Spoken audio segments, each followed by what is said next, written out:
Hello student, सृष्टि educational institute में आप सभी का बहुत बहुत स्वागत है। आज मैं आपके सामने एक बहुत ही अच्छी वीडियो लेकर आई हुई हूँ जिसमें एसएससी सीजल 2026 के बारे में लेटेस्ट अपडेट हम आपको देने जा रहे हैं। जैसा कि आप सभी लोग जान रहे हैं, जनवरी में एसएससी ने अपना कैलेंडर जारी किया था जिसमें उन्होंने मंथ का जिक्र किया था, जबकि अभी 1-2 दिन पहले एसएससी ने अपने कैलेंडर को रिलीज़ किया है जिसमें उन्होंने और कई वैकेंसियों के नोटिफिकेशन का डेट क्लियर कर दिया है।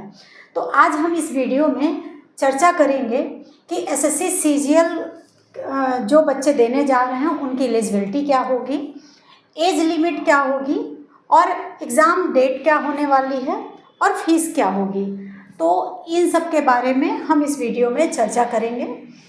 तो देखते हैं, जैसा कि आप सभी लोग जान रहे हैं कि एसएससी ने अपने जो है कैलेंडर को रिलीज़ कर दिया है और आप सभी लोग को ये पता होगा कि मैंने अभी कुछ दिन पहले एक वीडियो अपलोड किया था जिसमें मैंने बताया था कि एसएससी अपना नोटिफिकेशन मार्च के लास्ट वीक तक जारी करेगा।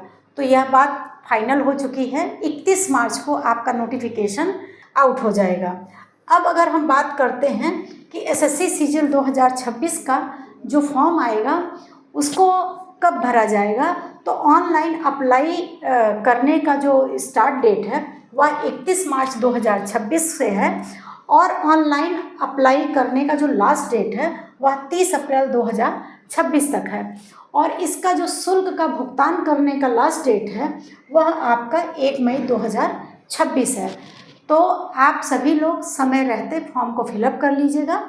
फॉर्म भरने में लापरवाही मत करिएगा, लेट मत करिएगा, क्योंकि लास्ट टाइम में कभी कभी नेटवर्क और सर्वर की वजह से बच्चे फॉर्म नहीं भर पाते हैं, तो समय का ख्याल रखिएगा।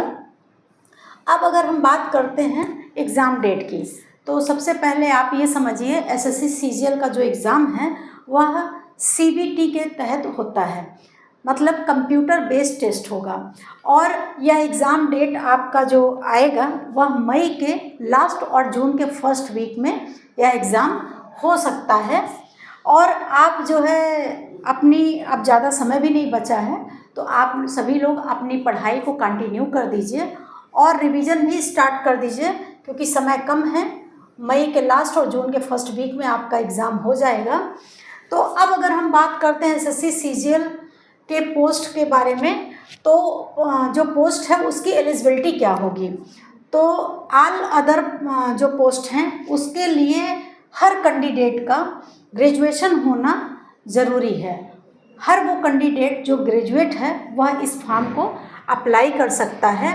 और अगर अब हम बात करते हैं जूनियर स्टैटिस्टिकल ऑफिसर की, तो इस फॉर्म को भरने के लिए 60% के साथ ग्रेजुएशन होना बहुत ज़रूरी है और साथ ही साथ इंटर में 12th में आपका मैथ होना भी बहुत ज़रूरी है। जिन बच्चों का इंटर में मैथ है और जो बच्चे ग्रेजुएशन 60% से किया हुआ है वह बच्चे अप्लाई कर सकते हैं। उसके बाद हम देखते हैं कि जो एसएससी सीजीएल का जो फॉर्म भरने का जो शुल्क है इसके बारे में अब हम बात करते हैं। जैसे कि जनरल, ओबीसी, ईडब्ल्यूएस वालों को 100 रुपये का भुगतान करना पड़ेगा, जबकि एससी, एसटी और पीएच कैंडिडेट वालों को कोई शुल्क नहीं देना होगा। और जो शुल्क भुगतान करने का जो मोड है वह आपका ऑनलाइन है और ऑनलाइन पेमेंट करने के भी कई ऑप्शन हैं, जैसे डेबिट कार्ड है, क्रेडिट कार्ड है, इंटरनेट बैंकिंग है, आईएमपीएस है, कैश कार्ड है और साथ ही साथ मोबाइल वॉलेट भी है। आप इन सभी तरीक़ों के साथ आप अपने शुल्क का भुगतान कर सकते हैं।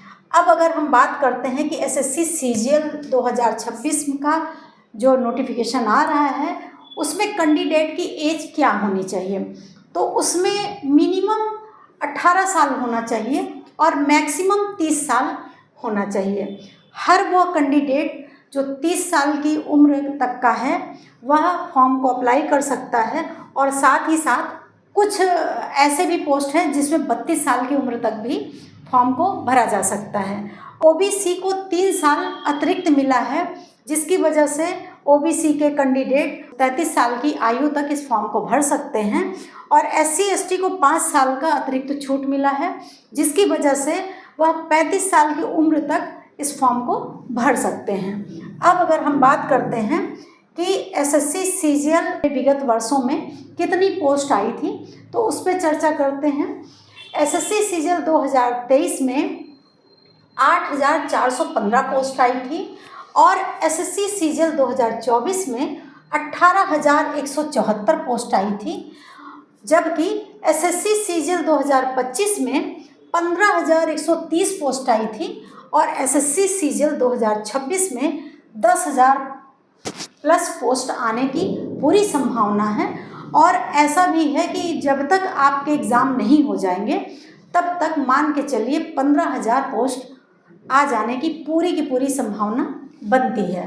तो आप सभी लोग तैयार हो जाइए फॉर्म को फिलअप करने के लिए। अब अगर हम बात करते हैं एग्ज़ाम पैटर्न, तो जो एग्ज़ाम पैटर्न है वह 2 फेज़ में होता है, Tier 1 और Tier 2 फेज़ में। तो अगर हम बात करते हैं कि Tier 1 में आपके कैसे पेपर आएंगे, तो उसमें आपके जो सेक्शन हैं वो 4 सेक्शन होते हैं। जैसे कि रीजनिंग के 25 क्वेश्चन 50 अंकों के साथ, और आपका GS जो है 25 क्वेश्चन आएंगे 50 अंकों के साथ, और आपका मैथ भी 25 क्वेश्चन होंगे 50 अंकों के साथ। साथ ही साथ इंग्लिश भी आपके 25 क्वेश्चन होंगे 50 अंकों के साथ। टोटल आपके 100 क्वेश्चन होंगे जो 200 अंकों के साथ हो गए। मतलब आपका हर एक प्रश्न 2 अंकों का होगा और यह जो पेपर होगा इसकी जो टाइमिंग है वह आपकी 60 मिनट है, मतलब लगभग 1 घंटे की है। और जब आप परीक्षा दीजिएगा तो बहुत सोच समझ के आंसर दीजिएगा, क्योंकि इसमें निगेटिव मार्किंग है। अगर आपका एक प्रश्न गलत होता है तो 0.50 आपका अंक काट लिया जाता है। अब अगर हम देखते हैं कि SSC CGL में Tier 2 का जो फेज़ है वो कैसे देंगे, तो उसमें आप समझिए सेशन आपके 2 होंगे और जो सेक्शन है वो आपके 3 सेक्शन होंगे। एक सेक्शन में मॉड्यूल 1 होगा, जो मैथ के क्वेश्चन आएंगे 30 और उसके जो अंक होंगे वो 90 होंगे। और मॉड्यूल 2 में आपके रीजनिंग के क्वेश्चन आएंगे जो 30 क्वेश्चन होंगे 90 अंकों के साथ। और सेक्शन 2 में आपका पहला मॉड्यूल 1 में आपका इंग्लिश का जो क्वेश्चन आएगा वो 45 होगा 135 अंकों के साथ। और मॉड्यूल 2 में आपको GS होगा जो 25 क्वेश्चन होंगे 75 अंकों के साथ। इस तरह अगर हम तीसरे सेक्शन की बात करते हैं तो मॉड्यूल 1 में आपका कंप्यूटर नॉलेज टेस्ट होगा जो 20 क्वेश्चन होंगे 60 अंकों के साथ में यह क्वालिफाइंग भी होगा और इसको 15 मिनट आपको इसके लिए समय दिया जाएगा। फिर हम बात करते हैं मॉड्यूल 2 की, तो यह डेटा एंट्री स्पीड टेस्ट होगा जो आपका क्वालिफाइंग होगा, इसके लिए भी आपको 15 मिनट का समय दिया जाएगा। और आपका मॉड्यूल 1 और 2 का जो टाइमिंग होगा पेपर देने का वह 1 घंटे का होगा।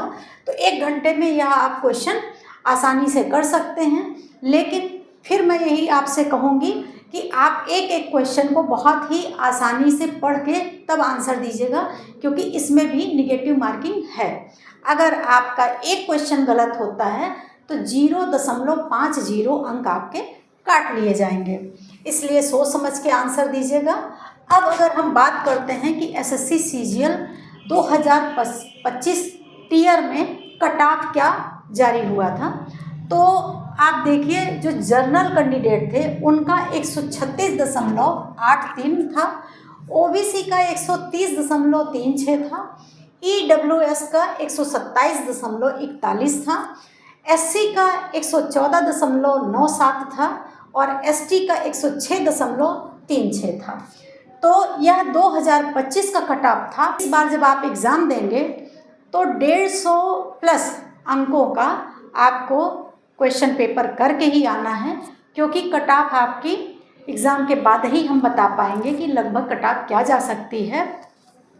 और अगर आपको हमारा यह वीडियो पसंद आ रहा है तो लाइक करिएगा, और अपने मित्रगण को अगर यह वीडियो शेयर करना चाहते हैं नॉलेज के लिए तो आप ज़रूर शेयर करिएगा।